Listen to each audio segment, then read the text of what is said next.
Dieu notre Père Céleste, nous bénissons ton nom pour cette occasion que nous est encore accordée. Prions que tu nous regardes tous au travers du sang. Pardonnons nos péchés. Et par ta parole, Seigneur, puisses-tu encore élever notre foi. Au nom de Jésus, le Fils de Dieu. Amen. Amen. Je vous salue tous au nom du Seigneur Jésus-Christ.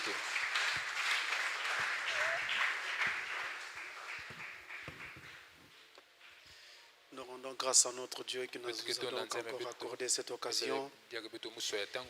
Et nous allons essayer de racheter le temps. Nous prenons Hébreux chapitre 11, nous allons nous mettre debout. Hébreux chapitre 11.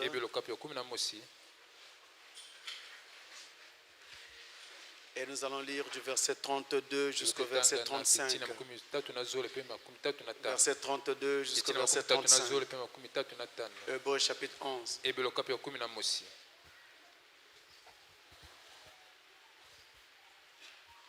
nous lisons au nom du Seigneur Jésus-Christ. Et que dirais-je encore? Car le temps me manquerait pour parler de Gédéon, de Barak, de Samson, de Jephthé, de David, de Samuel et des prophètes qui par la foi vainquirent des royaumes, exercèrent la justice, obtinrent des promesses, fermèrent la gueule des lions, éteignirent la puissance du feu, échappèrent aux tranchants de l'épée, guérirent de leurs maladies, furent vaillantes à la guerre, mirent en fuite des armées étrangères, des femmes recouvrèrent leur mort par la résurrection. Amen. Que Dieu bénisse sa parole. Nous en sommes merci. J'ai expressement lu le dernier verset juste en partie, parce que cela faisait partie de la leçon que nous avons étudiée ce matin dans le premier culte que nous avons eu tout à l'heure. Maintenant, je n'en ai pas besoin. Nous allons parler d'autre chose après. Parlons toujours sur la foi, mais nous allons aborder un aspect différent, celui que nous avons vu ce matin. Et nous intitulons notre leçon La foi, clé de la victoire. Ce matin, nous étions en train de montrer tout à l'heure que il y a également des épreuves de la souffrance qui sont rattachées à la foi, et que la foi ne produisait pas seulement des miracles, mais elle nous aidait aussi à supporter nos différentes difficultés, nos souffrances. Maintenant, nous allons montrer que la foi est la clé de la victoire. On va dire la clé de toute victoire. Si on ne croit pas, on ne peut pas arriver à voir ce que l'on veut. Je répète, si on ne croit pas, on ne peut pas arriver à voir ce que l'on veut. Il faut commencer par croire. Alors, en lisant ce chapitre ou cette section de l'Écriture, nous avons lu des noms qui sont devenus en fait célèbres dans la Bible. Des noms comme Gédéon, celui de Gédéon, Barak, Samson, Jephthé, David, Samuel, les prophètes. Et il y a même des femmes dont il est ici fait mention, qui ont été très brillantes, qui sont devenues des personnages illustres dans la Bible, non pas pour ce qu'elles étaient, mais plutôt pour ce qu'elles ont pu accomplir devant Dieu. Alors tous les noms que je viens de citer, Gédéon, Barak, Samson, etc., David, eh bien, ils ont occupé une position de pouvoir ou d'autorité à un moment donné de leur vie, ou alors pendant qu'ils étaient là avant que le Seigneur ne les rappelle. Ils ont donc occupé une position de pouvoir ou d'autorité, et aucun d'eux n'est loué pour son statut social. Aucun d'eux n'est loué pour son statut social ou pour ses capacités personnelles. Aucun. Mais ils sont tous loués pour ce qu'ils ont pu accomplir par la foi en Dieu. Si leurs noms sont mentionnés ici dans Hébreux chapitre 11, c'est par rapport à ce qu'ils ont pu accomplir par la foi en Dieu. Et je vais dire que c'est par la foi alors qu'ils ont pu accomplir ces choses. La foi est ainsi la clé des victoires qu'ils ont remportées. Et ici, la foi devient même un principe doctrinal. Et la Bible de dire, sans la foi, il est impossible d'être agréable à Dieu. Vous ne pouvez pas prétendre être agréable à Dieu. Vous ne pouvez pas être accepté par Dieu sans la foi. Et la Bible dit dans Hébreux chapitre 11, verset 1 à 2. Ensuite, nous prenons le verset 6. Hébreux 11, verset 1 à 2. Et ensuite le verset 6, il est écrit: or la foi est une ferme assurance des choses qu'on espère, une démonstration de celles qu'on ne voit pas. Pour l'avoir possédée, les anciens ont obtenu un témoignage favorable. Pour l'avoir possédé, les anciens ont obtenu un témoignage favorable. Pour avoir un témoignage favorable devant Dieu, il faut avoir la foi. Verset 6. Or, sans la foi, il est impossible de lui être agréable. Car il faut que celui qui s'approche de Dieu croit que Dieu existe et qu'il est le rémunérateur de ceux qui le cherchent. D'abord, il faut commencer par croire que Dieu existe. Il y a des gens qui ne croient pas que Dieu existe. Et ils sont aujourd'hui appelés des païens, des athées, des gens qui ne croient pas. Et parmi eux, beaucoup de scientifiques et autres. Mais le croyant est appelé croyant parce que lui, il croit que Dieu existe. Et ça, c'est un principe de base. Je suis à l'église aujourd'hui parce que je crois qu'il y a un Dieu qui existe. Je suis chrétien ou chrétienne aujourd'hui parce que je crois qu'il y a un Dieu qui existe. Je crois au message du temps de la fin parce que je crois que le Dieu qui existe a envoyé Frère Branham à ce temps de la fin avec un message pour moi sur le pouce. Je crois que Dieu existe. Même si le monde entier ne croit pas en Dieu ou ne croyait plus en Dieu, moi je crois en lui. C'est le point de départ. C'est la base. Et donc, en croyant, j'ai donc ce qu'on appelle la foi. Et c'est cette foi qui me fait croire. Elle me fait accepter des choses que matériellement, physiquement, je ne vois pas encore. Mais je les accepte déjà. Comme si j'étais déjà entré en possession de ces choses. Je les accepte. Et le fait de me comporter ainsi, la Bible dit donc que j'ai de la foi. Et la Bible dit que non seulement que quand vous vous approchez de Dieu, vous devez croire que Dieu existe, mais vous devez aussi croire qu'il est le rémunérateur de ceux qui le recherchent. Il est celui qui paye ceux qui le recherchent. Il est celui qui honore la foi de ceux qui le cherchent. Il est celui qui exauce leurs prières. Il est celui qui leur répond quand ils le cherchent. Et je crois en un Dieu qui répond aux prières.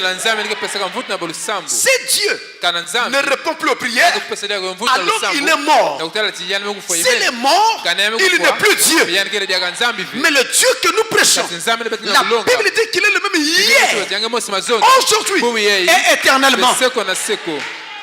Dans Deutéronome chapitre 4, Deutéronome 4, verset 29, il est écrit: C'est de là aussi que tu chercheras l'Éternel, ton Dieu, et que tu le trouveras.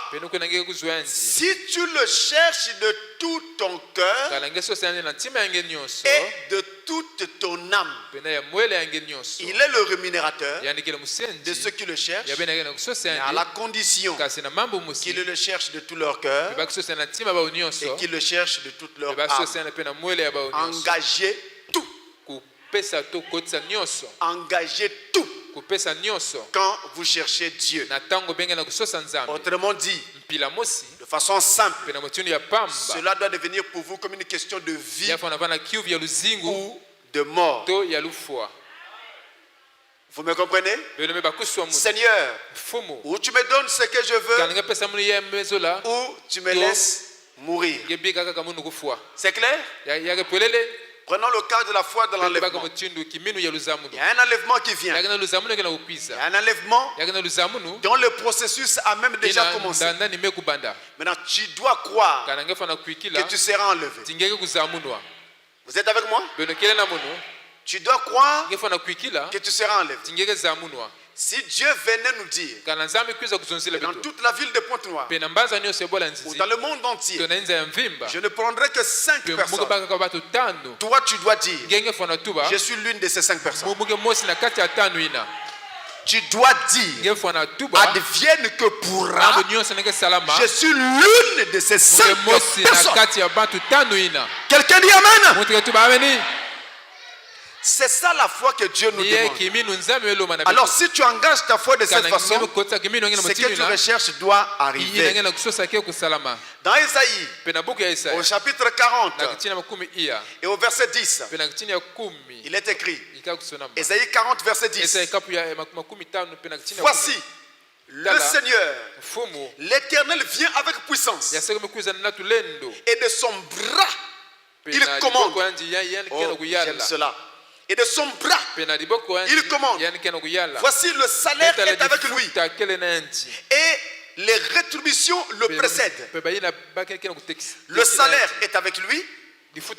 Les rétributions le précèdent. Ce que vous êtes en train de demander, ce que vous êtes en train de chercher, se trouve en Dieu. Et quand vous le priez, lui il vient. Mais il vient avec les bénédictions que vous avez demandées. Et ces bénédictions le précèdent même. Et ces bénédictions vont arriver avant lui. Vous serez déjà exaucé avant que lui ne vienne vous dire, tu as vu, j'étais exaucé. Ça sera déjà fait. Et il faut que celui qui s'approche de Dieu croit que ça sera ainsi et rien d'autre n'empêchera cela d'arriver. J'ai besoin des gens qui peuvent croire que peu importe l'obstacle, Dieu peut faire un chemin quelle que soit l'épreuve. Je suis l'une de ces personnes-là qui croient de cette façon-là. Je crois. Rien ne peut arrêter ma foi. La seule chose qui peut arrêter ma foi, c'est l'obtention de la chose que je demande. Tant que je n'ai pas obtenu ce que je suis en train de demander, ma foi ne s'arrête pas. Et telle doit être la foi de l'épouse. Et ça en toutes choses. Maintenant, celui qui cherche Dieu doit croire et croire de cette façon. Ne cherchez pas des explications. Non, ça va venir comme ceci.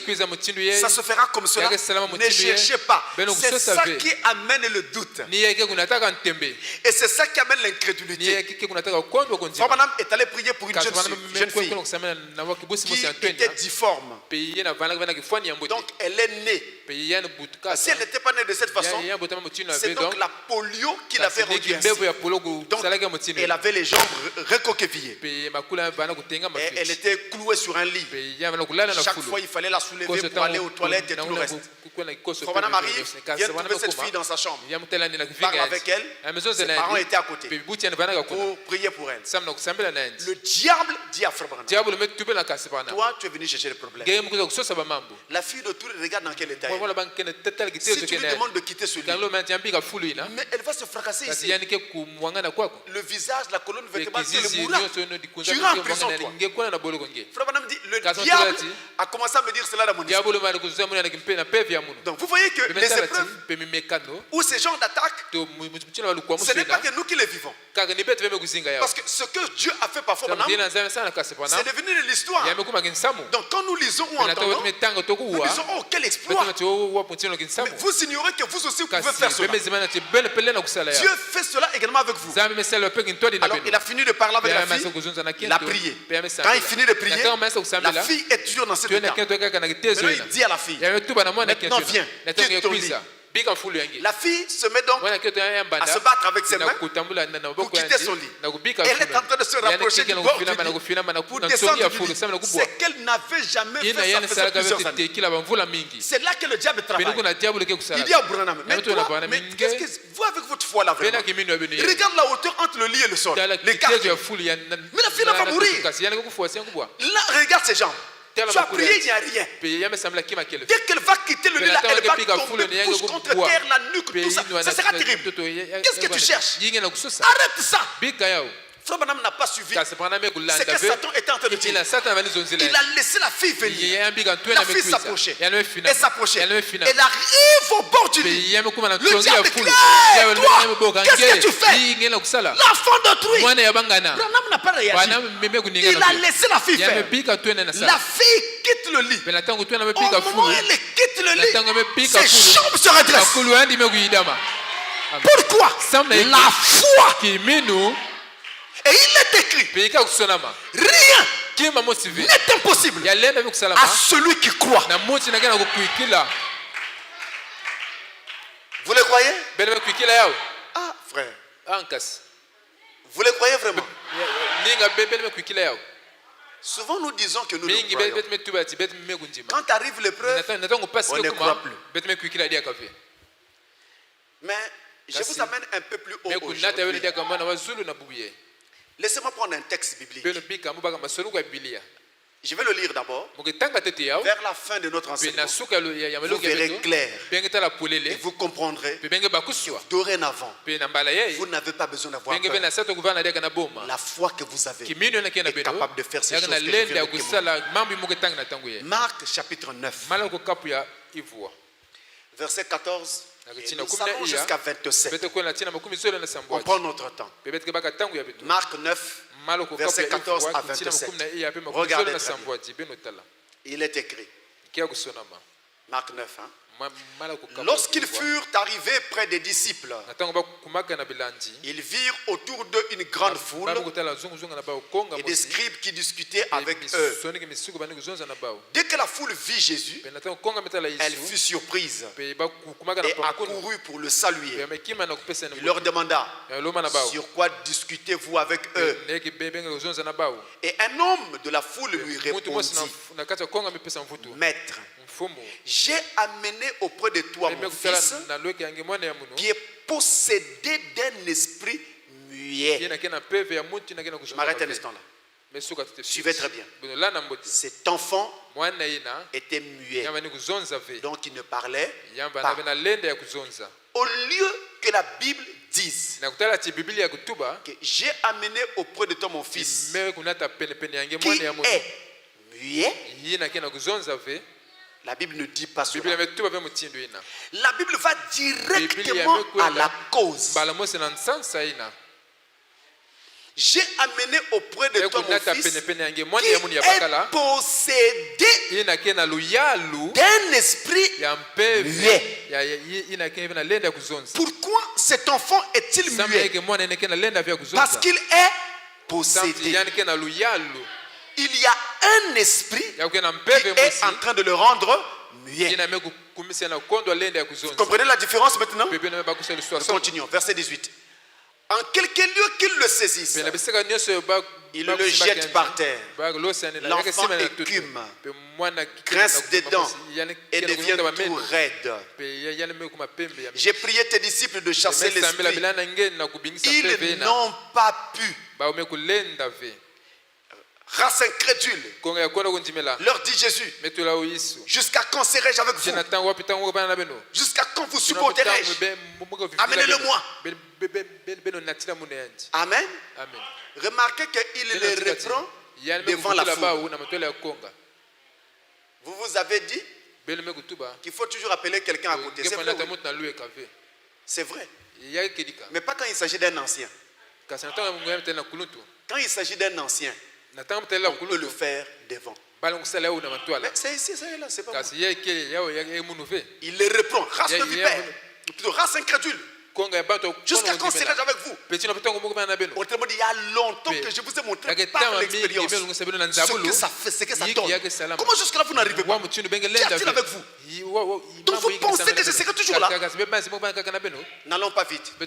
Vous, maintenant qui me suivez, est-ce que vous pensez que Jésus sera toujours là à vous pousser? J'ai fait un songe, donc ça arrivera. J'ai une vision, donc ça arrivera.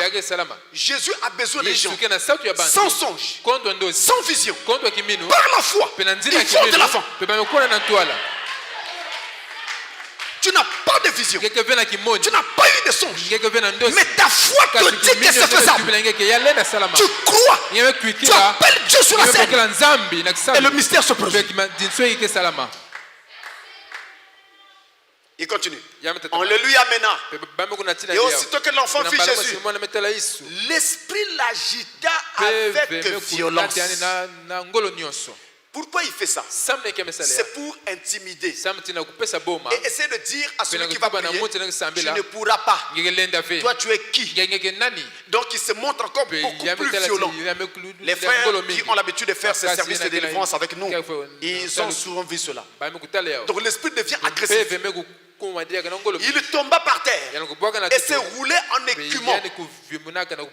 Donc il roule, il se montre beaucoup plus agressif, ça devient beaucoup plus compliqué qu'avant. Et même les gens qui sont autour se disent, avant que le gars là ne vienne, tout était mieux. C'était même mieux que maintenant, parce que là ça devient pire.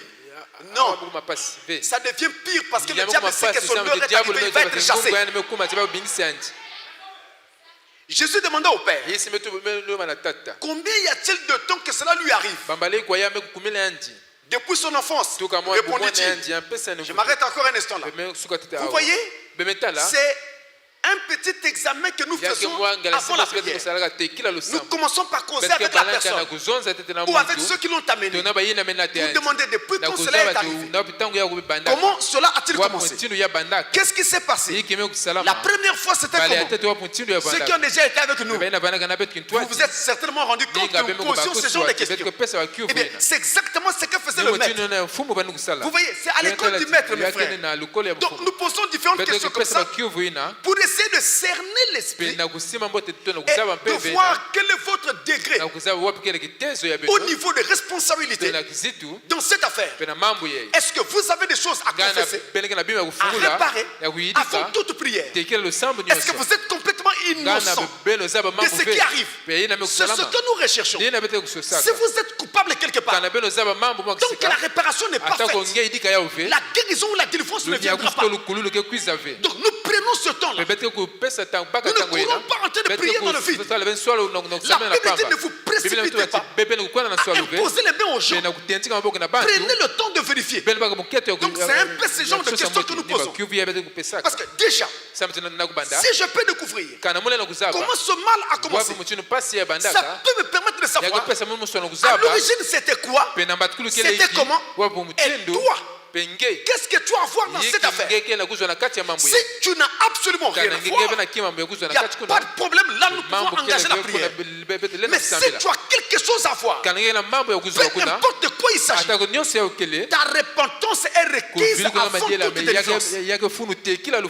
Ou alors, s'il y a des choses dans lesquelles toi tu t'es engagé, peut-être des choses en rapport avec l'occultisme, les sciences occultes, la magie, la sorcellerie ou des choses de ce genre, et que tu as des choses que tu gardes par devers toi, des livres occultes, des bagues, des chaînettes, des totems ou des choses de ce genre, aucune délivrance ne peut être opérée tant que tu ne vas pas décider de t'en séparer.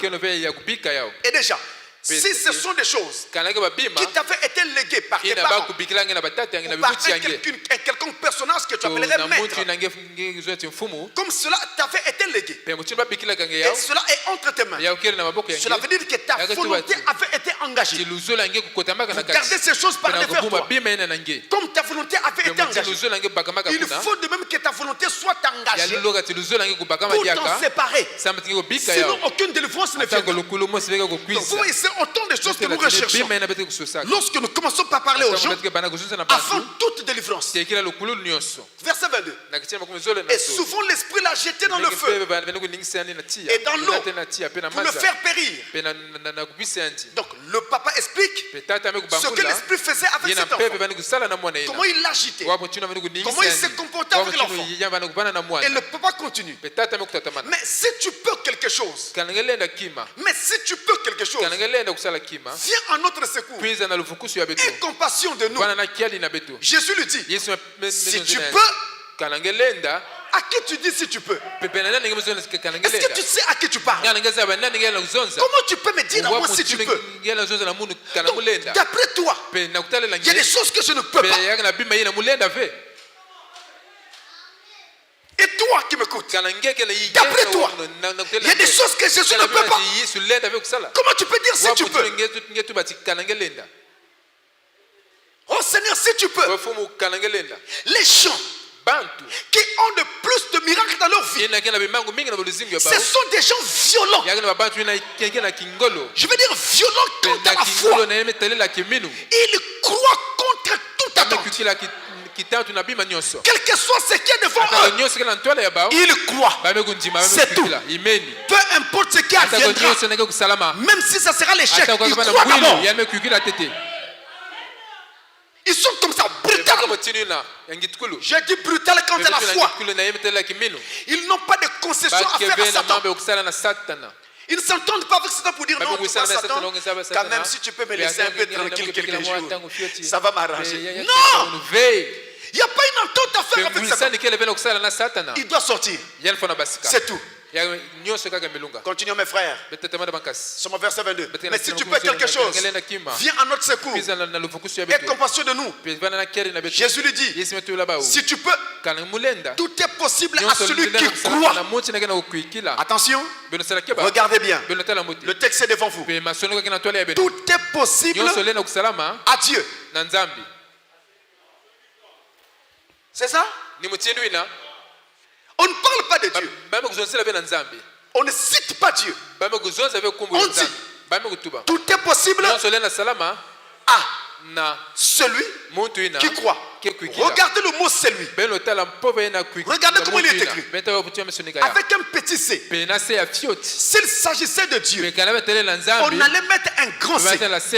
Un C capital. Mais là on a un petit c. Un C minuscule. Ça veut dire qu'il ne s'agit pas de Dieu. Il s'agit de toi le croyant. Tout est possible. Si tu crois, tout est entièrement possible. Aussitôt le père de l'enfant s'écria, je crois. Oui, si tu ne t'écris pas, je crois. Jésus ne fera rien. Il ne peut agir que là où on croit. Je crois. Viens au secours de mon incrédulité. Jésus voyant accourir la foule,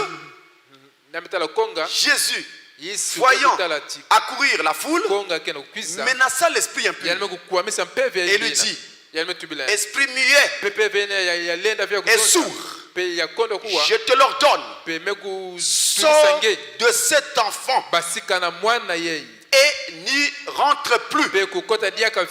Il chassa l'esprit. Sors de cet enfant et n'y rentre plus. Et il sortit en poussant des cris et en l'agitant avec une grande violence. L'enfant devint comme mort, de sorte que plusieurs disaient qu'il était mort. Mais Jésus, l'ayant pris par la main, le fit lever et il se tint debout. Une petite chose, l'enfant devint comme mort. Attention, Ce phénomène se produit lorsque généralement l'esprit sort. En sortant, il agite tellement la personne et la violence de ce phénomène crée une sorte de fatigue brutale, brusque, voulais-je dire. Et l'homme s'affale, il tombe comme mort. Mais attention, ce phénomène ne traduit pas toujours la délivrance. Satan utilise aussi ce phénomène pour se cacher. Il fait en sorte que la personne possédée tombe, elle est comme morte, en quelque sorte endormie. Maintenant, celui qui prie, s'il manque d'expérience, il va croire que l'individu est déjà délivré. Alors que c'est Satan. Sentant la chaleur de la prière, n'ayant pas la possibilité de supporter cela, et craignant d'être finalement chassé, il fait le mort. On appelle ça faire le mort. Donc il fait semblant de ne plus réagir. L'individu devient quelque chose inerte. Alors, si vous n'avez pas assez d'expérience, vous allez penser que l'individu est déjà délivré. Or, il s'agit d'un jeu que Satan est en train de jouer. C'est très simple. Essayez seulement de poursuivre un moment la prière. Dès que vous essayez de poursuivre la prière, automatiquement il y a réaction. Ça veut dire que c'était un mensonge. Il faisait le mort. Donc, vous voyez, ça avec le temps, vous allez apprendre ces différentes choses. Mais il n'y a pas assez de temps maintenant. Donc vous voyez qu'il faut aller vite avec tout ça. Alors, voyez, Satan fait donc cela. Et la Bible dit, rien n'est donc impossible à celui qui croit. Si vous croyez, tout est possible. Et Frère Branham dit ceci. Écoutez bien. Frère Branham dit ceci. Dans la prédication, la foi, c'est le 6e sens. La foi, c'est le 6e sens. Prêché le 11 juin 1960. 11 juin 60. Paragraphe 2. Frère dit, frère, c'est ce que l'Église a fait du 6e sens, dans lequel Dieu l'a mise. Il a simplement mis de côté la foi. L'Église. Il a simplement mis de côté la foi dans les prodiges et les miracles. Et la chose qui entre en contact avec Dieu, qui lui donne le Saint-Esprit et tout, il a mis cela de côté, là-bas, ou quelque part ici, jusqu'à ce que cela soit mort. C'est vrai. Il ne sait pas utiliser cela. Il a mis cela de côté. Cela ne signifie rien pour lui. Vous dites, eh bien, Dieu est un guérisseur. Oh, comment ça? Dieu est un guérisseur. S'il a déjà été un guérisseur, il est toujours un guérisseur. S'il a déjà été un sauveur, il est toujours un sauveur. S'il a déjà été Dieu, il est toujours Dieu. Vous voyez donc que c'est un manque de foi qui a été prêché aux gens et qui fait qu'il laisse ce 6e sens, c'est-à-dire la foi, inactif. On a prêché aux gens un manque de foi. Et c'est pourquoi les gens n'ont plus de foi. On a dit aux gens que les jours des miracles sont passés. On a dit aux gens que Dieu n'exauçait plus. On a dit aux gens que Dieu ne peut guérir que des petites fièvres. Mais s'il s'agit de grands problèmes comme le coronavirus ou la COVID-19, Dieu ne peut rien. Est-ce que c'est ce que Dieu a dit dans la Bible? On a dit aux gens que si c'est un paludisme, Dieu peut faire quelque chose pour toi. Mais s'il s'agit du VIH-Sida, Dieu ne peut rien. On a dit aux gens que s'il s'agit de quelque chose comme la diarrhée, Dieu peut t'aider. Mais s'il s'agit d'un problème cardiaque, Dieu ne peut pas. Où est-ce que c'est écrit dans la parole? On a l'impression aux gens un manque de foi. On a amené les gens à perdre la foi en Dieu. Alors que Dieu vit. Frère Branham dit, pourquoi mettre les gens devant la peinture d'un feu alors qu'il y a un feu réel? Quelqu'un ne peut pas se réchauffer devant le dessin d'un feu. La peinture d'un feu ne peut pas réchauffer quelqu'un. Mais il y a un feu qui existe. Pourquoi parler d'un Dieu imaginaire quand il y a un vrai Dieu qui existe? Pourquoi parler d'un Dieu historique quand nous pouvons sortir Dieu de l'histoire? Pourquoi parler d'un Dieu tiers quand il est le même hier, aujourd'hui, éternellement? C'est nous-mêmes. Nous-mêmes. Dans la prédication, les réalités infaillibles du Dieu vivant. Les réalités infaillibles du Dieu vivant. Prêché le 26 juin, juste quelques jours après la prédication que nous venons de lire tout à l'heure. Le 26 juin 1960, au paragraphe 246. Alors voilà, Frère Branham nous donne le schéma. Ce qu'il faut faire. Paragraphe 246, il dit: Dieu est un Dieu de réalité. N'allez pas simplement prendre un credo. N'allez pas simplement prendre une sensation. Un credo, une doctrine d'église. N'allez pas simplement prendre une sensation. Non, je sens. Alors, si tu ne sens rien, donc il n'y a pas Dieu, donc il n'y aura rien. Qui vous a dit cela? Même quand on ne sent rien, Dieu n'est pas un Dieu de sensation. Prenez une réalité. Prenez la réalité. Prenez un Dieu réel. Choisissez quel genre de Dieu vous voulez. Un Dieu d'histoire ou un Dieu présent. Quelque chose que Dieu est. Un Dieu de réalité. Cela vous donne une assurance. Cela vous donne l'espérance. Rappelez-vous que la foi est une ferme assurance des choses qu'on espère. Si je prends Dieu en tant qu'un Dieu de réalité, ça crée en moi cette assurance. Ça crée en moi cette foi. Cela vous donne une assurance. Cela vous donne l'espérance. Cela vous donne la foi. Cela vous donne l'esprit. Cela vous donne les signes. Donc les miracles. Cela vous donne les miracles. Cela fait en vous ce que cela a fait en Christ. Car c'était là le but de sa venue.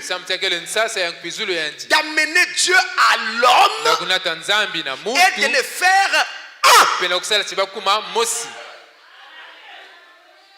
C'est pourquoi il est venu. Prendre Dieu, l'amener à l'homme, le faire rentrer dans l'homme et faire que l'homme et Dieu deviennent un. Et que donc toi, tu sois quelqu'un de mystique. J'ai bien dit mystique. Je répète encore, mystique. Je n'ai pas dit magicien. Mais qui vous a dit que le mot mystique est exclusif à la magie? Mystique, c'est quelque chose de mystérieux. Quelque chose qu'on ne comprend pas. Que la raison humaine a du mal à expliquer. Et c'est ce qui s'est produit quand Dieu s'empare de nos vies. Même s'il y avait un sorcier de ta famille qui voulait profiter de la COVID-19 pour t'éliminer, pour qu'on dise que tu es mort du corona, ça ne marchera pas. Parce que tu es un être mystique. Dans ton cœur, il y a un Dieu mystique. Et tu deviens quelqu'un de mystique. Et quand ils essayent la nuit, ils n'arrivent pas. Le matin, ils disent, cet enfant-là est un sorcier. Non, je ne suis pas un sorcier. Mais je suis mystique. Je suis quelqu'un qu'on ne comprend pas. Il y a une puissance en moi. Il y a une puissance en moi. Il y a une puissance en toi. Tu ne la vois pas de tes yeux. Mais elle est là dans ta vie. Quelqu'un dit amen avec moi. Elle est là dans ta vie. Le Dieu qui l'a dit ne ment pas. Tu n'es pas comme un être humain ordinaire. Tu n'es pas quelqu'un d'ordinaire. Tu es quelqu'un de spécial. Tu es l'épouse de Christ. Je veux entendre un amen. Je veux entendre un amen. Tu es l'épouse de Christ. C'est pas toi qui dois craindre Satan. Mais c'est Satan qui doit te craindre. Mon Dieu, mon Dieu, mon Dieu.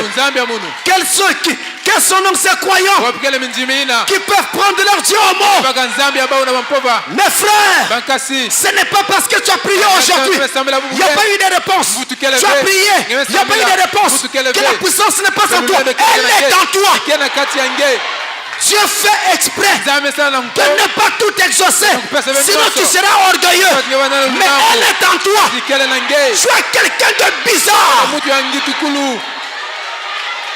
Tu es quelqu'un de bizarre.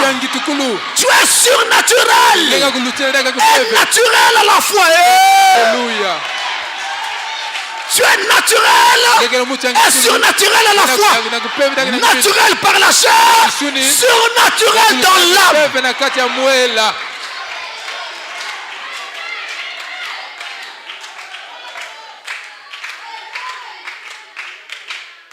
La Bible dit, Jésus-Christ est le même hier, aujourd'hui et éternellement. Regardez ce que la foi a fait hier au travers de ceux qui ont cru en lui. Et si cela a agi de cette façon, aujourd'hui elle fera pareil en toi. La Bible nous a dit, il y a notre texte que nous avons lu, par la foi, ils vainquirent des royaumes. Par la foi, ils vainquirent des royaumes. Mais mes frères, mais regardez ces frères. Moïse, envoyé en Égypte, il est allé seul avec un vieux bâton noueux pour aller prendre possession de l'Égypte. C'était une invasion par un seul homme. Depuis quand vous avez déjà vu cela? Un seul homme envahir toute une nation. C'est parce que mes frères, ce que vous devez savoir, c'est que vous n'êtes pas seul. Partout où vous êtes, il y a une côte d'anges autour de vous. Tout le ciel vous accompagne. Écoutez très bien. Quand un ambassadeur d'un pays quelconque parle à la tribune de notre pays, il dit, mon pays a décidé. Comment ça? C'est toi qui parles et tu dis que ton pays a décidé. Non, nous avons décidé. Comment ça? Dis, toi tu décides. Mais il parle au nom de son pays. Pourquoi? Parce qu'en tant qu'ambassadeur, son pays le reconnaît. Et tout son pays est derrière lui. Et quand il parle, c'est la foi de son pays qui parle. Si l'ambassadeur des États-Unis parle au Congo, il dira, les États-Unis ont décidé. Alléluia. Amen. Toi, tu es un ambassadeur de Christ sur la terre. Lorsque tu parles, c'est tout le ciel qui parle. Et tu peux dire, le ciel a décidé. Y a-t-il des courageux pour dire amen? Josué, il est allé prendre Canaan. Lui, Josué. Alléluia. Amen. Josué, regardez seulement. Ils ont combattu. Ils arrivent à Jéricho. L'un des endroits les plus difficiles à prendre. Parce que Jéricho était dans une situation imprenable. Ils étaient entourés de hautes murailles. Et depuis le haut, les soldats de Jéricho voyaient les Israélites. Et ils pouvaient décocher leurs flèches sur eux. Mais Josué croyait qu'il prendrait Jéricho. Mes frères, il n'y a pas d'obstacle qui tienne. Quand la foi est là, la foi est un bulldozer. Il renverse tout sur son passage. Josué savait que quelque chose se produirait avant la prise de Jéricho. Alléluia. Amen. Juste avant la prise de Jéricho. J'ai toujours aimé cela. Juste avant la prise de Jéricho. Un soir, pendant qu'il méditait quelque part, priant pour demander à Dieu l'aide. De l'aide pour prendre. Un homme lui apparaît. Un ange. Il était là comme un soldat gaillard.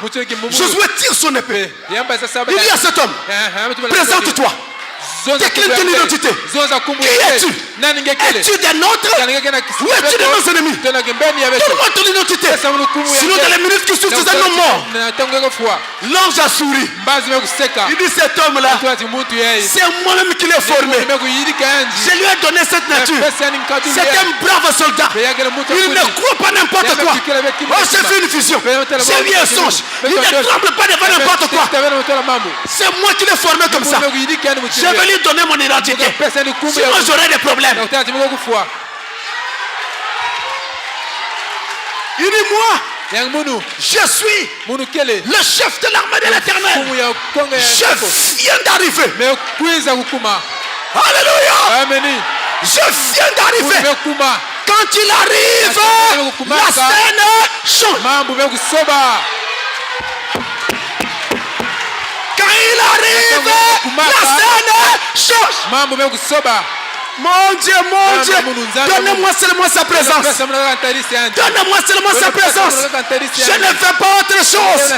Gardez vos relations. Gardez votre argent. Gardez vos armes. Gardez tout. Laissez-moi Christ. L'argent ne résout pas tout. Les relations ne résolvent pas tout. Mais Christ résout tout. Alléluia. Et quand il arrive, la scène change. Et Jéricho fut prise par Josué. Il vainquirent des royaumes. La Bible ajoute par la foi. Ils exercèrent la justice. Oui, la justice. C'est par la foi que je l'exerce. Si je suis juste, si je vis droitement, je parle droitement, je collabore avec mes frères droitement, et tout, c'est par la foi. C'est à cause de la foi. Ainsi des rois comme David, Salomon, Asa, Josaphat, Josias, Joas, Ézéchias ont été des rois justes. Et ils ont exercé la justice pendant le temps de leur royauté. Ils exercèrent la justice par la foi, à cause de Dieu, à cause de la crainte de Dieu. D'autres, par la foi, obtinrent des promesses. Ça c'est fort. Obtenir des promesses. C'est le cas d'Abraham, à qui Dieu avait fait la promesse qu'il aurait un fils. Le temps s'est écoulé. Le temps passé. Abraham croyait toujours. Et finalement le fils promis est arrivé. La foi, justement, ce n'est pas une foi en l'air. C'est toujours une foi dans les promesses. Les promesses de la parole. C'est pourquoi il est écrit que la foi a pour sanctuaire la parole de Dieu. La parole est le lieu de repos de la foi. La parole est le sanctuaire de la foi. La foi repose sur la parole. La foi s'exerce sur les promesses de Dieu. Et comme ces promesses viennent de Dieu, comme ces promesses sont de Dieu, et que Dieu ne peut pas mentir, et que Dieu ne peut pas échouer, vous avez 100 fois, sinon 1000% raison d'avoir foi dans ces promesses. Parce que ces paroles des promesses sont infaillibles. S'il ne les accomplit pas, il sera un faux Dieu. Mais il ne veut pas être un faux Dieu. S'il ne les accomplit pas, il devient un menteur. Or, Dieu n'est pas un fils de l'homme pour mentir. Il est vérité. Il est assurance. Je vous dis, mes frères, Dieu est réel. À l'époque, j'étais encore au lycée. Je devais être en première ou en terminale. J'avais un ami qui n'avait pas été aux toilettes pendant plusieurs jours. En tout cas, il souffrait. Il était constipé comme il n'y en a pas. Plusieurs jours. Et comme j'avais une grande influence dans mon établissement à ce moment-là, les gens me connaissaient. Ensuite, j'étais gardé dans un internat. Et dans cet internat-là, en tout cas, malheureusement pour moi, j'étais connu de tout le monde. Le soir, les élèves venaient autour de mon lit. Il fallait que je leur parle de la parole avant qu'ils n'aillent dormir. Donc ce soir-là, ils sont arrivés. Ils posaient des questions, je leur parlais. Je leur répondais. Je n'étais pas prédicateur en ce temps-là. Mais je ne sais pas pourquoi ces gens étaient attirés par moi. Et c'était toujours comme ça. Ce soir-là, pendant qu'on parlait, j'ai remarqué que l'un n'avait pas bonne mine. J'ai parlé comme d'habitude. À la fin, quand tout le monde va pour dormir, je l'appelle. Dis-moi, tu as quel problème? Il dit, ah mon frère, ça fait plusieurs jours. Je ne sais pas combien de semaines ça fait. Je ne vais pas aux toilettes. Je souffre. Je lui pose la question. Qu'est-ce que tu veux? Il me regarde. Mais je veux aller aux toilettes. Je lui dis, vas-y. Qu'il te soit fait selon ta demande. Frère, Dieu est mon témoin. Quand il me quitte là, il s'éloigne de mon lit. Aussitôt, le désir d'aller aux toilettes arrive. Il arrive et il réussit. C'est qu'il n'avait pas pu faire pendant plusieurs jours. Mais s'il fallait courir à l'hôpital, on allait donner tel traitement, une perfusion. Mais Jésus n'a pas besoin de tout ça. Il fait des choses incroyables. Et rien ne peut arrêter la foi. Ils obtiennent des promesses. Et la Bible dit, d'autres encore fermèrent la gueule des lions. Mes frères, quand on parle de fermer la gueule des lions, vous vous rappelez certainement de Daniel. Mais il n'était pas le seul. Et remarquez même qu'on parle au pluriel. Que d'autres fermèrent la gueule des lions au pluriel. Parce que justement ils étaient nombreux. Rappelez-vous de Samson qui fut attaqué par un lion. Il le combattit à main nue. Le vainquit. Et finalement, quand le lion fut tué, une ruche d'abeilles se forma à l'intérieur de ce lion-là. C'est ça Samson. Et c'est là qu'il donne son énigme. De celui qui mange est sorti ce qui se mange. C'est de là que Samson a donné cette parabole à l'occasion de la fête de son mariage. Il dit, je vous donne une parabole. Si vous la trouvez dans 7 jours, Amen. Amen. Dans 7 jours, alors vous aurez les tuniques que vous voulez. Qu'est-ce que la récompense des tuniques? Mais qu'est-ce qu'il fallait faire? Trouver l'énigme de Samson. La Bible est trop belle. De celui qui mange est sorti ce qui se mange. De celui qui mange est sorti ce qui se mange. Et du fort est sorti le doux.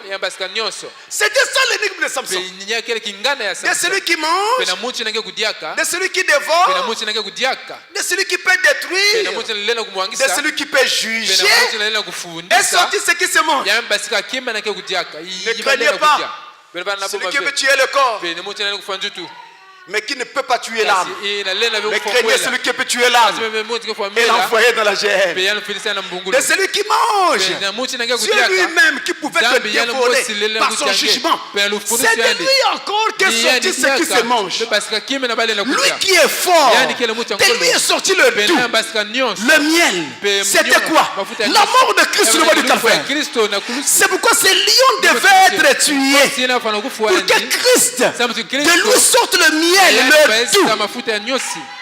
Vous voyez, mais cette énigme-là devait être résolue au bout de 7 jours. 7 âges de l'église. Le premier jour, ils n'ont pas pu. Le deuxième jour, ils n'ont pas pu. Le 6e jour, ils n'ont pas pu.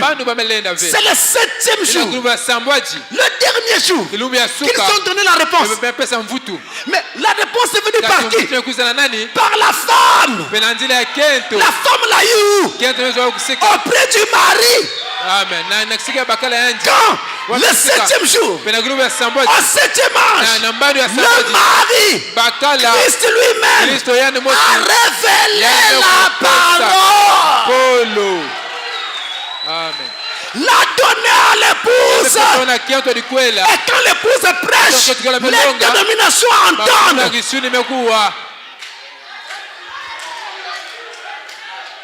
Mais quelle était la récompense? Si vous trouvez la réponse, c'était des tuniques.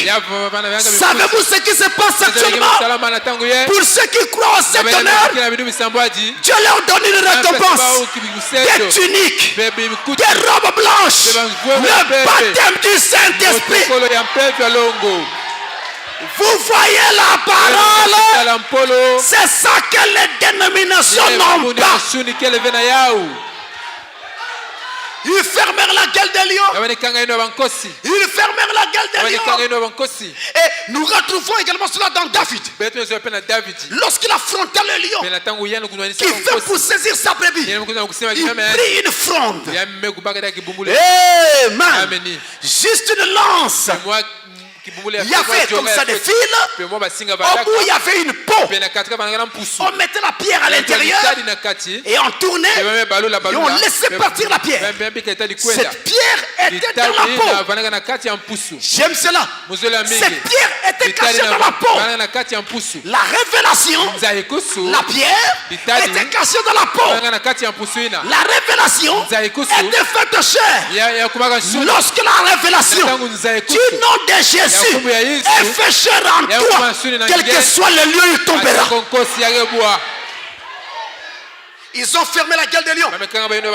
D'autres encore, et tenir la puissance du feu. C'est le cas de Shadrach, Meshach et Abednego, qui est tenir la puissance du feu. C'est aussi le cas de Jean l'apôtre, qui fut plongé dans l'huile bouillante. Mais il en sortit vivant. Oui, mes frères, ils éteignirent la force de cela. D'autres encore échappèrent au tranchant de l'épée. Ah, ça c'est fort ça. Elia et même Élisée, lorsqu'une armée syrienne fut envoyée contre eux, cette armée fut aveuglée. Et c'est auprès d'eux qu'on demandait encore des renseignements. Vous savez où habite Élie ou Élisée? C'est eux qui répondaient. Allez par là. Alors que c'est eux qui parlaient. Échappant au tranchant de l'épée. Mes frères, je crois. Je vous le dis. Je crois. Même si nous passons par les premiers moments de la tribulation, croyez-moi et gardez cette foi. Même si on pointait une arme devant toi, elle ne te fera rien. Rappelez-vous de ce que je vous dis. Et ce jour-là, souvenez-vous de la voix de Pasteur Francis. Cette arme ne te fera rien. Je t'explique. Oh, peut-être devais-je garder ça vers la fin. Mais je t'explique. l'arme. C'est un instrument fait pour tuer. Peu importe. Maintenant, si on appuie sur la gâchette, il y a une cartouche qui partira. Ton intelligence te le dit. La cartouche t'atteindra et tu mourras. Maintenant, ce que tu dois savoir, c'est que cette arme-là, peu importe sa forme, son nom, sa puissance, son rôle, cette arme a été faite à partir de matériaux. Ces matériaux ont été tirés de la terre. Ça peut être du fer, ça peut être du bois, du plastique, peu importe. Même chose avec la cartouche qui est là-dedans. Donc on a pris les matériaux de la terre pour faire cette arme et faire ces munitions. Or, ces matériaux-là de la terre ont été créés par le Dieu qui habite en toi. Donc, en fait, l'esprit qui contrôle ces matériaux, eh bien, est soumis à l'esprit qui habite en toi. Autrement dit, si toi tu parles, tu peux éteindre la puissance de ces armes. Est-ce que vous comprenez maintenant?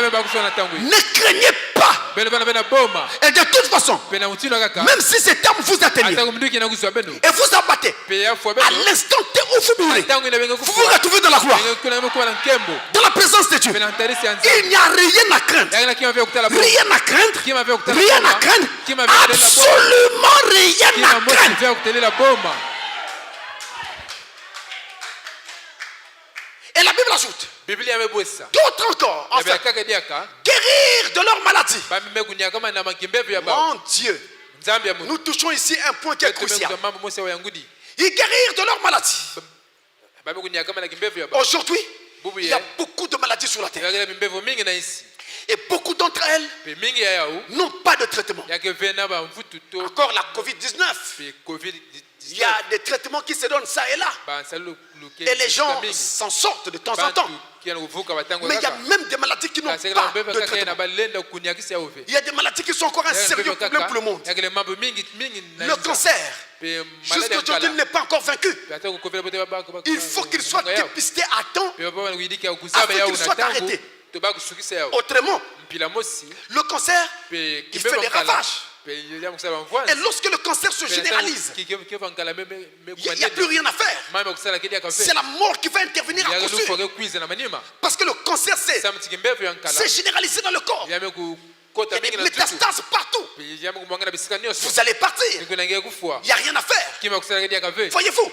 Donc il y a plein de maladies qui n'ont pas de traitement. Beaucoup ont craint le Covid-19 entre-temps. Mais il y a même pire que cela, mes frères. Aujourd'hui, si vous prenez le nombre de gens qui sont morts de Covid-19, ils sont combien? Combien de morts? Mais combien le cancer? Tu par an. Je crois que les médecins sont là pour nous le dire. Ça c'est selon un million. Si je ne me trompe pas, ça doit être autour de 3 millions par an. Voyez-vous? Mais on n'a pas encore atteint ce nombre avec le Covid-19. Donc vous comprenez, mes frères, que le monde est actuellement dans une situation difficile. Les maladies sont là. Les maladies sont bien présentes. Et les maladies vont encore davantage se développer. Notre propre alimentation qui a été complètement dépravée, détruite, est déjà source de maladies. Et Dieu a fait dire à Frère Branham, dans les derniers jours, il y aura des maladies dans les aliments. Et Dieu avait indexé 2 aliments principaux. Il y avait le lait et il y avait les œufs. Et je ne vous dis pas de ne plus prendre les œufs, parce que je vois que Frère Roger aime bien. Mais je ne vous dis pas aussi de ne plus prendre du lait. Non, vous priez et vous prenez. Mais il était dit qu'il y aurait des maladies dans ces choses-là. Justement, les maladies viennent des œufs que nous achetons dans le commerce. Les œufs qui viennent de ces poules qu'on appelle les pondeuses. Parce que ces poules-là vous donnent ces œufs sans avoir été avec un coq. Les œufs qu'ils donnent n'ont que la moitié du matériel génétique. En science, on les appelle des œufs haploïdes. Donc, des œufs qui n'ont que la moitié du matériel génétique. Alors que quand la poule a été avec le coq, il vous donne un œuf diploïde, un œuf complet, qui a en fait tout le matériel génétique à l'intérieur. Mais vous voyez le problème que nous avons. Combien de poules aurons-nous avec des coques pour avoir suffisamment d'œufs?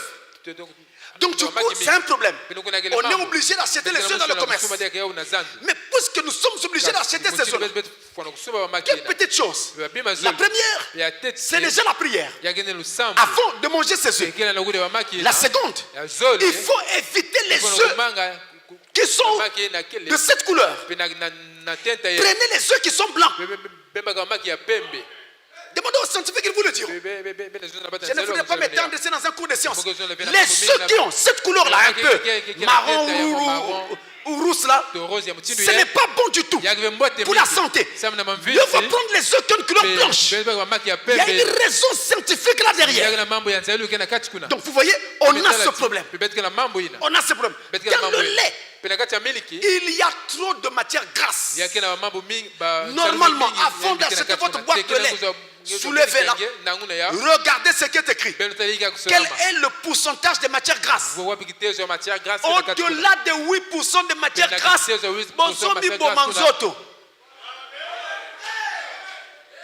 vous vous tuez pour rien. On ne doit pas aller au-delà. Dans le commerce, il y a des boîtes qui font 10% de matière grasse. Mais c'est trop grasseux. C'est trop de graisse pour le cœur et les artères. Donc c'est un problème. Mais priez. Avant de prendre, je ne vous fais pas peur. Ça avait été dit à Frère Branham. Tout comme on lui avait dit qu'une femme viendrait au pouvoir aux États-Unis. Qu'elle serait présidente ou vice-présidente. Ça avait été dit à Frère Branham. C'est fait. Il lui avait aussi été dit qu'il y aurait des maladies dans les aliments. Et deux aliments avaient été particulièrement indexés. Les œufs et le lait que vous aimez bien. Et ces deux aliments-là entrent dans la composition de tout ce qui est pâtisserie. Les gâteaux que vous achetez en pâtisserie, il y a du lait, il y a des œufs, ça y est. Donc du coup, vous voyez, vous ne saurez pas toujours quelle est la nature des œufs qui a été utilisée pour faire votre précieux croissant. Vous ne saurez toujours pas. Donc on a un problème. Et il a été dit que plus nous allons tendre vers le temps de la fin, les maladies vont de plus en plus se multiplier. Maintenant, nous avons des promesses. Et il nous faut nous tenir sur ces promesses. Mais avant de vous les rappeler, je voudrais vous montrer ici une chose clé en ce qui concerne la maladie. Prêtez attention et ne manquez pas ceci. La maladie, peu importe laquelle. Je dis bien peu importe laquelle. À deux côtés. Il y a un côté physique et il y a un côté spirituel. Donc, quand vous parlez de maladie, vous êtes en train de parler de quelque chose que l'on devait définir sur deux plans. Si vous êtes devant votre médecin, vous allez parler physique, le côté physique de la maladie. Mais si vous êtes devant votre pasteur, vous allez parler de la maladie sur le plan spirituel. Alors, regardez. Sur le plan physique, une maladie peut être due à une bactérie qui vous a infecté. C'est le cas par exemple de la dysenterie, avec l'amibiase. Donc ça peut venir d'une bactérie. Une maladie peut venir d'un virus. C'est le cas de la COVID-19. C'est le cas du VIH-Sida. Ça peut être un virus. Nous sommes sur le plan physique. Une maladie peut venir d'une obstruction. Quelque chose est bouché. C'est le cas par exemple des maladies cardiovasculaires, des maladies du cœur. Les artères sont bouchées, trop de graisse, le sang ne circule plus correctement. On a une obstruction. C'est aussi le cas des maladies respiratoires. Vous avez les voies respiratoires qui peuvent se retrouver bouchées avec des bronchites, des choses comme ça. Les voies respiratoires sont étouffées, sont bouchées. Voyez-vous? Donc on a ça. Et on a également eu ça avec la COVID-19 où les gens avaient du mal à respirer. Donc ça peut venir d'une obstruction. Une maladie peut venir d'une malformation. C'est le cas de certaines maladies cardiaques. Quelqu'un est né avec une malformation au niveau du cœur. Quelque chose était mal formé depuis la naissance. Donc là, c'est une raison pour laquelle, raison possible pour laquelle quelqu'un peut se retrouver malade. Une maladie peut venir d'une insuffisance. Donc, un organe qui ne fonctionne pas au rythme normal. Il ne donne pas ce qu'il était censé donner comme il fallait. C'est le cas par exemple avec les maladies du rein. C'est ce qu'on appelle l'insuffisance rénale. Parce que justement le rein ne filtre pas la quantité qu'il devrait filtrer du sang. Parce qu'une partie du rein est endommagée, ou bien il y a un rein qui ne fonctionne plus et quelqu'un vit. Parce que quelqu'un peut vivre avec un seul rein, ou même juste avec une portion d'un rein. Donc ça va devenir une insuffisance. Voyez-vous? Et une maladie peut venir également d'une inflammation. Alors là, vous avez vraiment quelqu'un qui souffre d'inflammation. Et alors, il a des problèmes. Ça va dépendre de l'endroit où cette inflammation va se former. Et ça va donc affecter une zone, une région, un tissu, voire un organe par rapport à l'endroit qui est touché. Une maladie peut aussi venir d'une transmission génétique. Donc, c'est ce qu'on appelle les maladies héréditaires. Vous avez votre père, votre mère, ou un arrière, voire un arrière-arrière-parent qui avait cette maladie-là. Vous, qui êtes venu quelques générations après, vous pouvez développer cette maladie. Ça, c'est donc le côté physique. Quand vous allez à l'hôpital, on dit, on doit faire un examen médical. L'examen va consister à chercher à savoir pourquoi vous êtes malade. Qu'est-ce qui vous rend malade? Dans quel registre on se trouve? Au travers de tout ce que je viens de citer là, on est dans quel registre? C'est ce que l'on veut savoir. Est-ce que c'est un virus? Est-ce que c'est une bactérie? Est-ce que c'est ceci, c'est cela? Pour adapter le traitement. Maintenant, voici ce qui dérange les enfants de Dieu. C'est que nous nous arrêtons au discours de la science. Et nous regardons à ce que la science dit. Quand la science te dit, tu es infesté par des protozoaires. Toi, tu imagines que dans ton sang, il y a plein de protozoaires qui se promènent tranquillement. Et tu te dis, il faut donc impérativement, je répète, tu te dis, c'est ça, ça travaille là. Tu te dis qu'il me faut impérativement prendre un médicament qui va aller détruire ces protozoaires. Tu es en train de te les imaginer. Tu les vois, tu leur donnes même une forme dans ton esprit. Et tu te dis que quand le comprimé, la molécule va entrer, il va aller détruire ces protozoaires. Ensuite, tu te sentiras bien. C'est tout à fait vrai. Seulement, savez-vous ce qui se passe? C'est que quand la molécule vient détruire, votre traitement vient détruire les protozoaires dont on parle, dans le cas où il s'agirait des protozoaires, du paludisme, en ce moment-là, ces protozoaires étant détruits, ou on peut utiliser le terme dynamité par le traitement que vous avez pris, alors ils ne peuvent plus survivre. Ils vont mourir et finalement le sang va faire un nettoyage des déchets. Des déchets restants de ces protozoaires qui ont été dynamités. Et tu retrouves ta santé. Voilà ce que fait votre traitement.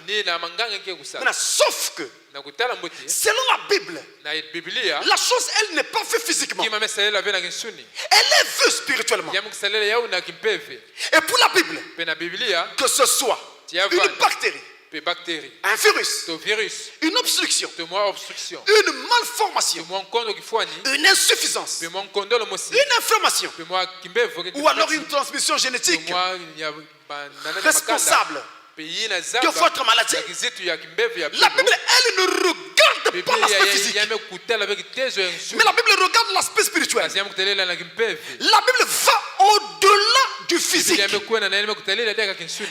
pose la question: qu'est-ce qui fait la vie de la maladie que vous avez?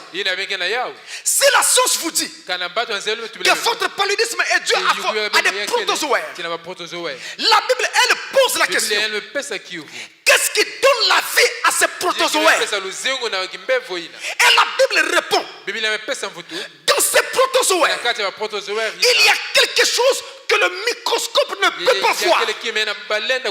Cette chose s'appelle une vie. Cette vie est un esprit. Et cet esprit est un démon.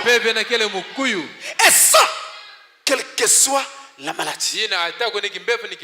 Alors, si le comprimé que tu prends, le traitement pharmaceutique que tu prends, détruit la maladie physiquement, la prière au nom de Jésus-Christ détruit la vie de la maladie. Et quand la vie s'en va, parce qu'elle a été chassée, l'esprit est chassé et s'en va, le protozoaire, pour prendre cet exemple, reste là dans votre corps, mais n'a plus de vie. Il ne vit plus. Au moment où on a prié, à l'instant T, les minutes qui suivent, vous vous sentez bien. La fièvre diminue. Les symptômes baissent. Et tout commence à aller bien. Quelques heures après, la maladie remonte. Le lendemain, ça devient pire qu'avant la prière. Et tu dis: oh, je suis allé voir le diacre, je suis allé voir le pasteur, on a prié pour moi, mais là je suis plus malade qu'avant. Tu es beaucoup plus malade qu'avant. Pourquoi? Parce que le protozoaire qui est resté dans votre corps sans vie, comment il fait pour vous rendre malade? Quand sa vie est en lui, il déverse dans votre corps du poison qu'on appelle des toxines. Et c'est ça qui vous rend malade. Au moment où l'esprit sort du microbe, le microbe reste sans vie. Alors, tout ce qu'il avait déjà fabriqué comme poison qui se trouve en lui, le microbe, va maintenant se mettre à se déverser dans votre sang sans aucun contrôle. C'est alors que vous sentez que la maladie augmente. Maintenant, si vous gardez votre foi, la maladie va augmenter. Le deuxième jour, le troisième jour, à partir du troisième jour, ça commence à descendre et tout rentre dans l'ordre. Mais si vous ne gardez pas la foi, l'esprit qui avait été chassé au nom de Jésus revient dans le microbe et lui redonne vie et la maladie perdue. Voilà comment cela se passe. Et c'est ça le mystère de la guérison. Maintenant, notez qu'il est dit à tous ceux qui croient, la foi c'est la clé de la victoire. Dans Marc 16, il est dit, Marc 16, verset 17. Regardez bien, je le prends à l'écran. Et je veux que chacun le voit et le lise par lui-même. Il est écrit, Marc 16, verset 17.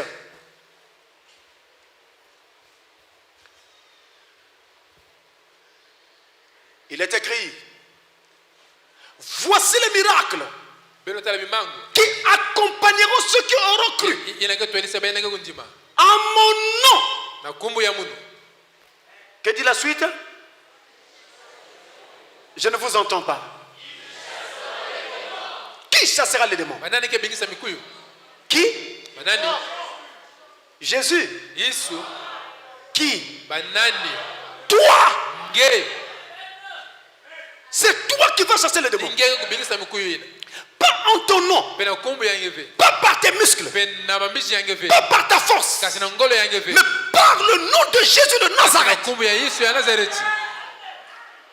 Et c'est écrit là, dans ce livre parfait, ce livre infaillible, à mon nom, ils chasseront les démons. Peu importe le démon, que ce soit celui de la maladie, de la sorcellerie, peu importe le démon, vous allez le chasser. Ce pouvoir vous a été donné. La foi produira cela. Mais le doute fera que cela n'arrive pas. Pourquoi douter? Si je sais qu'après le doute, je n'attends rien.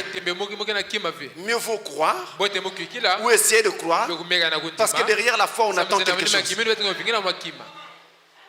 Et il est dit, je répète, à mon nom, ils chasseront les démons. Ça devait asseoir la foi de chaque enfant de Dieu. À la maison, dans votre cœur, partout, vous devez savoir que vous avez autorité sur les démons.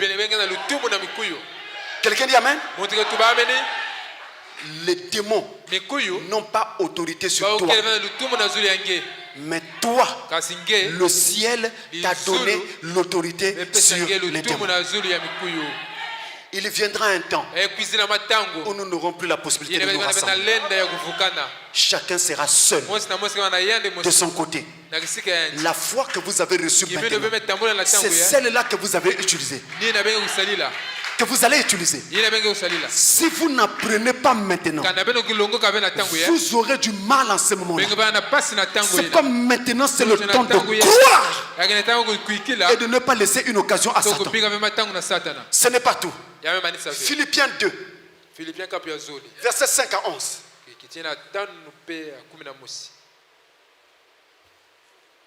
Il est écrit, ayez en vous les sentiments qui étaient en Jésus-Christ, lequel, existant en forme de Dieu, n'a point regardé comme une proie à arracher d'être égal avec Dieu, mais s'est dépouillé lui-même en prenant une forme de serviteur, en devenant semblable aux hommes, et ayant paru comme un simple homme, il s'est humilié lui-même, se rendant obéissant jusqu'à la mort, même jusqu'à la mort de la croix.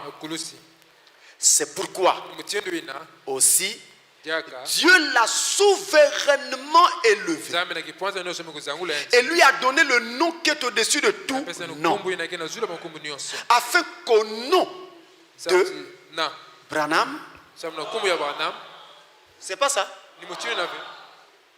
afin qu'au nom de Jésus, quoi? Je ne vous entends pas. Genoux fléchissent dans les cieux,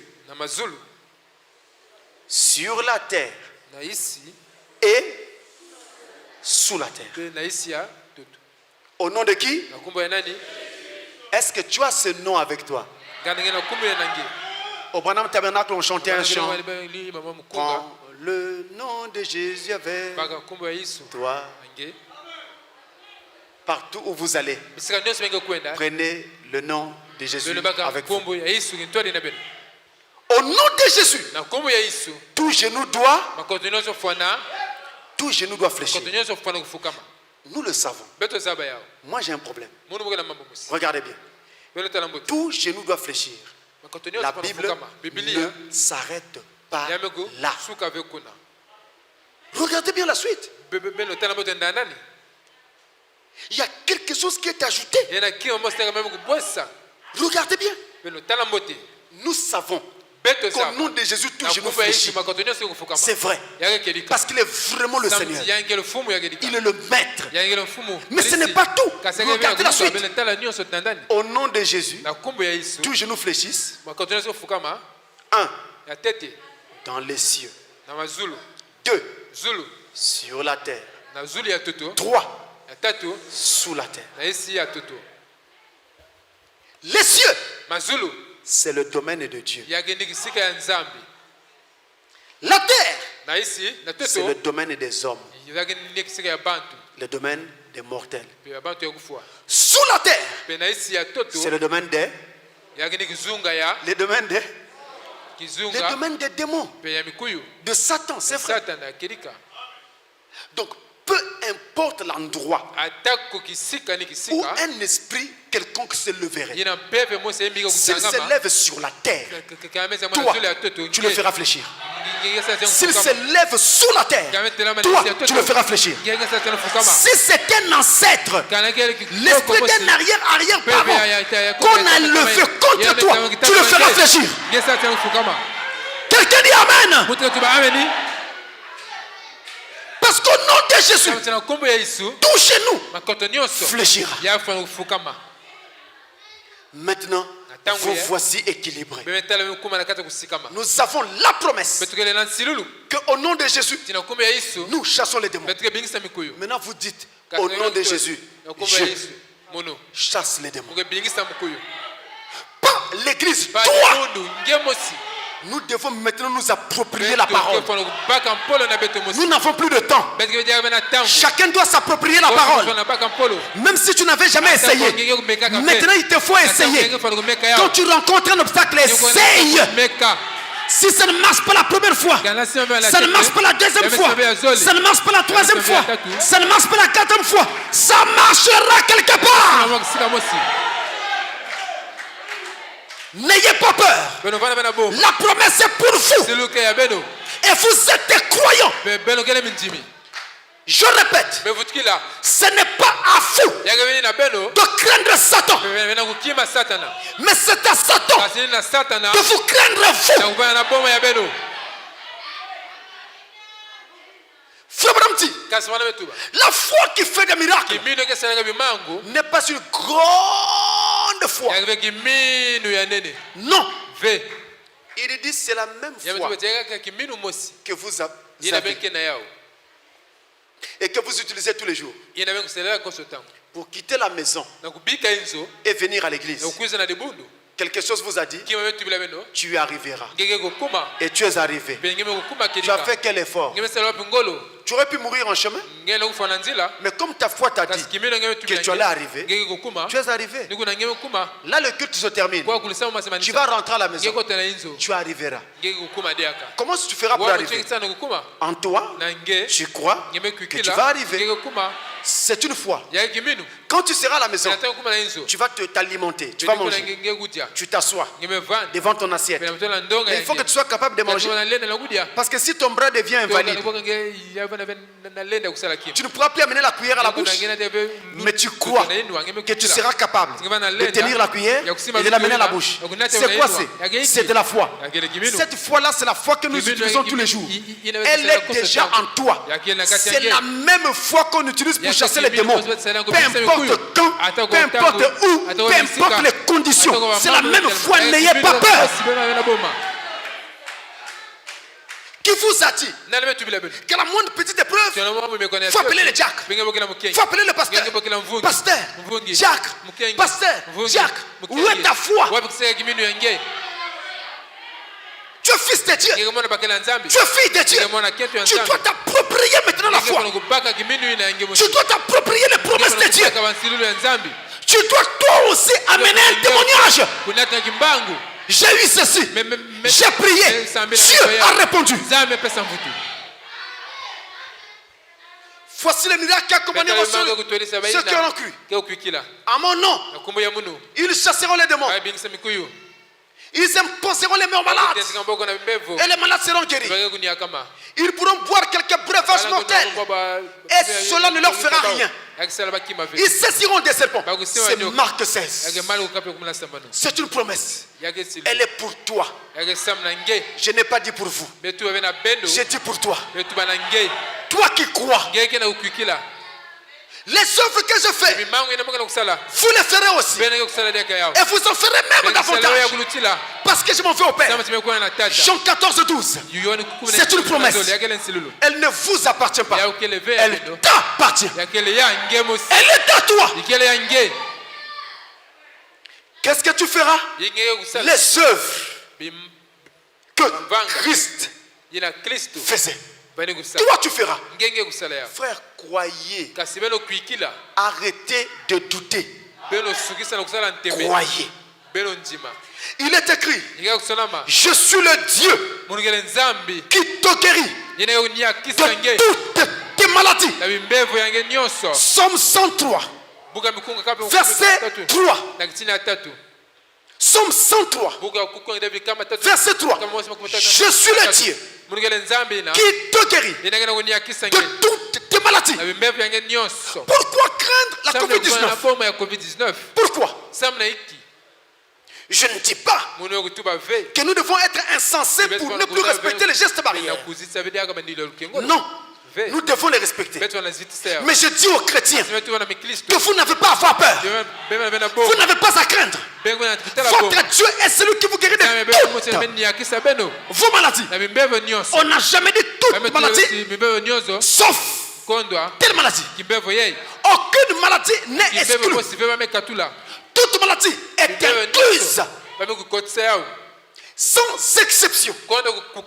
Et cette foi doit être en toi. Te rendre fort, brave, courageux. Même si le Covid éclatait dans ta maison, il est écrit: même si 1000 tombent à ton côté, 10 000 tombent à ta droite, tu ne seras pas atteint. De tes yeux seulement tu regarderas et tu feras la rétribution des méchants. Psaume 91 verset 4 à 8. Tu n'as rien à craindre. La foi, c'est la clé de la victoire.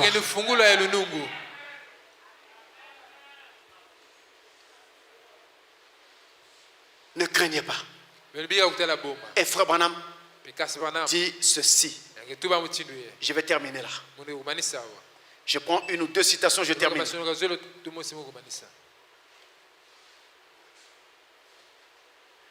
Dans la prédication,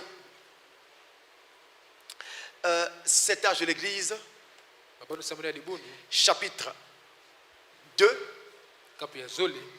page 61. Ça, c'est une bombe. Cet âge de l'Église, chapitre 2, page 61. Écoutez bien. Ne crains point, Jean. Ne crains point, petit troupeau. Tout ce que je suis, vous en êtes héritier. Tout mon pouvoir vous appartient. Mon Dieu. Le pouvoir même que Christ avait quand il était sur la terre, qui faisait que les morts se relevaient, les boiteux marchaient. Ce pouvoir-là, il est en toi. Il est en toi. Tout mon pouvoir vous appartient. Ma toute puissance est à vous. Alors que je suis au milieu de vous. Je ne suis pas venu apporter la crainte et l'échec. Mais l'amour, le courage et la capacité. Tout pouvoir m'a été donné. Et c'est à vous qu'il appartient de l'utiliser. Prononcez la parole. Et je. Pronom personnel. Et je l'accomplirai. C'est mon alliance. Et elle est infaillible. Si tu prononces la parole, Jésus est obligé d'accomplir cette parole. C'est à toi qu'il appartient. Attention, ne dis pas, je vais prononcer la parole, mais est-ce que ça va se faire? Ça ne se fera plus. Parce que tu as mis un doute. Enlève le doute.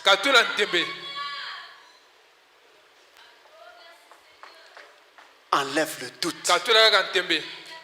Et cela se fera. Un mystère qui vous explique comment cela se fera. Et surtout, pour casser la peur. Dans la prédication, je termine là. Pourquoi ça a été prêché? Je termine là. Ça a été prêché le 13 août 1959. Pourquoi prêcher le 13 août 1959? Paragraphe 8. Notez la date. Il y a plusieurs prédications qui portent ce titre. Pourquoi? Why en anglais.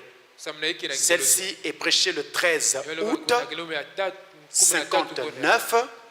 Et nous prenons le paragraphe 8. Et Frère Branham nous explique. Je vais calmement, je termine. Pour moi, peu importe ce que c'est, si vous dites à la montagne, ôte-toi de là. Vous vous rappelez cette écriture? Montagne, ôte-toi de là. Et la montagne va vous obéir. Elle va se déplacer. Frère Branham explique. Pour moi, peu importe ce que c'est, peu importe l'obstacle, si vous dites à la montagne, ôte-toi de là, et peut-être qu'au cas où vous deviez passer par-dessus la montagne pour un but, pas pour dire, quelqu'un pourrait dire, oh, je suis un grand homme de foi. J'ai déplacé cette montagne. Elle ne se déplacera jamais. Ce n'est pas pour faire du cirque. Ce n'est pas pour ça. Mais s'il y a quelque chose de l'autre côté de la montagne pour lequel vous devez passer par-dessus elle pour faire la volonté de Dieu et que vous ne soyez pas en mesure de passer par-dessus elle, sous elle, la contourner, et que malgré tout quelque chose dans le cœur vous dise d'y aller, prononcez la parole. C'est lui qui dit prononcez la parole. Ne doutez pas. Et peut-être qu'au moment où vous prononcez la parole, un seul petit grain de sable tombera. Un seul petit grain de sable tombera. Mais c'est en route. Le jour suivant, une cuillerée pourrait tomber. Le jour suivant, une tasse à thé pleine. Vous ne le remarquerez pas. Mais si vous restez ferme, sachant que c'est en cours, au bout d'un moment, le tout va tomber. Il en va de même pour la guérison. Je peux m'arrêter là. Il en va de même pour la guérison divine. Et pour tout ce que vous désirez devant Dieu. La foi est la clé de la victoire. Quelle foi? Pas une foi extraordinaire. La même foi qui te dit que tu es capable de te lever, qui te dit que tu es capable de t'asseoir, qui te dit que tu es capable de marcher. C'est cette même foi qui fera cela. Sauf que cette fois-ci, on doit maintenant orienter cette foi vers la parole, les promesses de la parole, pour que justement cela arrive et cela va arriver. Alors maintenant, en vous appropriant ce que je viens de dire, tout sera rendu possible. Les petites histoires de sorcellerie, comme c'est courant en Afrique, ça sera zéro pour toi. Parce que tu as une grande promesse. Au nom de Jésus, toi tu es capable de chasser n'importe quel démon. Peu importe de quel démon il s'agira, tu prieras, le démon reconnaîtra l'autorité et s'en ira. Qu'est-ce qui fait que quand un policier sur la route lève la main et siffle, tout le cortège de véhicules est obligé de s'arrêter? Il n'a pas la force de retenir ces véhicules. S'il voulait passer outre, il passerait. Il ne peut pas les retenir. Ces véhicules sont trop puissants. On va même l'écraser. Mais dès qu'il a levé la main, quel que soit le véhicule qui vient, même si c'est un grumier, un gros camion, il est obligé d'actionner ses freins et de s'arrêter avant le policier parce qu'il a levé la main. Mais pourquoi? Parce que le chauffeur de ce grumier reconnaît l'autorité du policier. La tenue qu'il porte représente la loi, l'autorité. Quand il voit cette tenue, il sait que l'autorité de l'État est là et que c'est elle qui contrôle. Il est obligé de s'arrêter. Or toi, tu es aussi habillé d'une robe d'autorité, la robe du Saint-Esprit. Tu es une fille de Dieu, tu es un fils de Dieu. En prenant ta position, maintenant tu es capable de lever la main, de parler à Satan, et le diable a actionné ses freins et s'en aller. La foi, c'est la clé de la victoire. C'est elle qui produira cette victoire. N'imaginez rien. Ce n'est pas la pitié de Jésus qui produira le miracle. Seigneur, aie pitié de moi. Seigneur, aie pitié de moi. Ça ne produira rien. Ce qui produira le miracle, c'est la foi. Ce ne sont pas les pleurs qui produira les miracles. Tu roules par terre, tu pleures. Il n'y aura rien. Si tu veux que quelque chose se passe, mets la foi. Ce n'est pas en allant te plaindre auprès des frères, auprès des sœurs. Ah, ça ne va pas. Vraiment, ma vie ne va pas. Je suis venu accompagner les autres sur la terre. Moi, vraiment pauvre de moi. Ça n'ira jamais. Parce que Jésus-Christ n'est pas le grand prêtre de tes plaintes. Jésus-Christ est le grand prêtre de ta confession. Et ce que tu confesses, c'est ce que tu sauras. Mes frères, n'imaginez pas. Je vous répète encore. Si vous voulez commencer à avoir une vie victorieuse en Christ, mettez simplement la foi. Arrêtez avec les plaintes. Arrêtez avec les pleurs inutiles. Ça n'apportera rien. Que le Seigneur vous bénisse.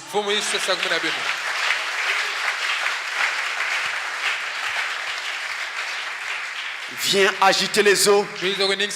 Nous chantons ce petit chant. Viens agiter les eaux. Alors que nous allons nous remettre au Seigneur. Pendant que vous venez à l'autel, continuez à respecter la distanciation sociale. Viens agiter les eaux, Seigneur.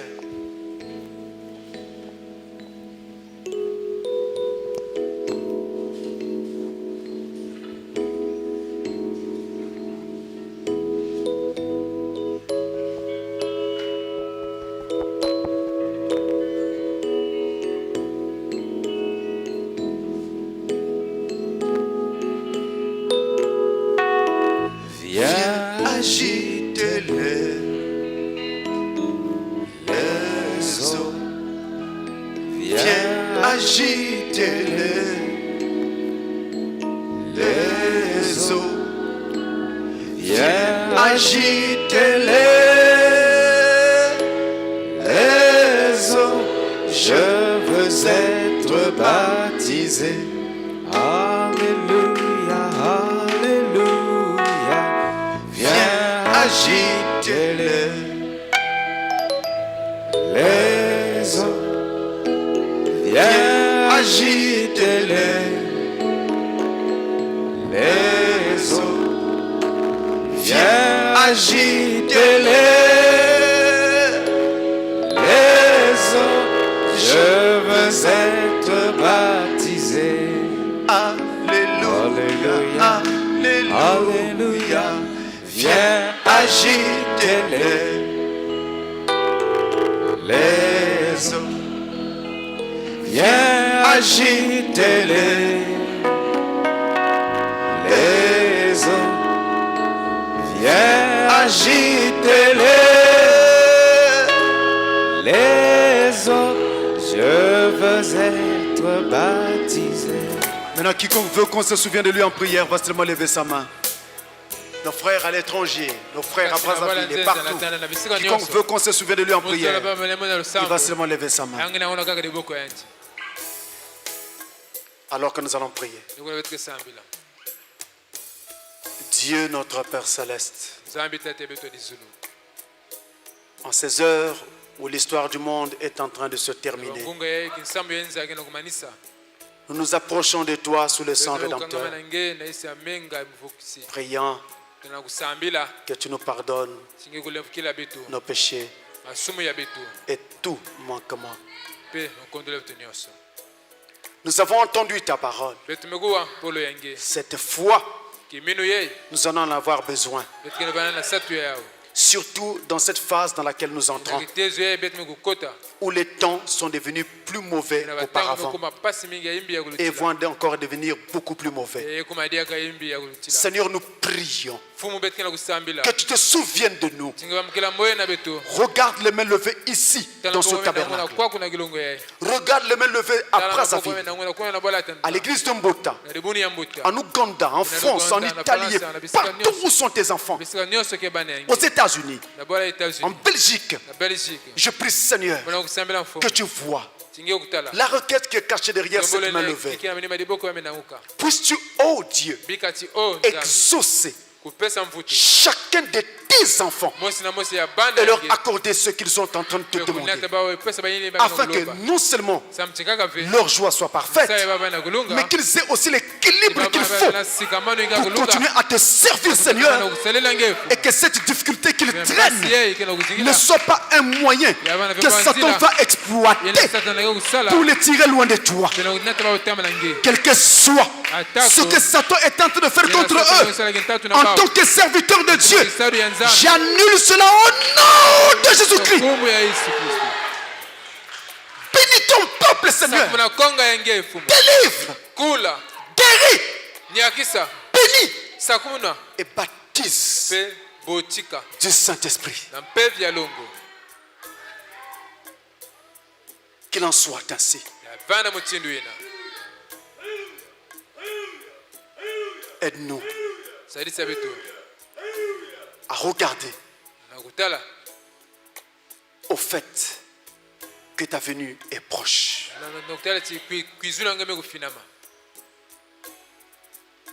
Et aide-nous à garder cette foi et à marcher avec.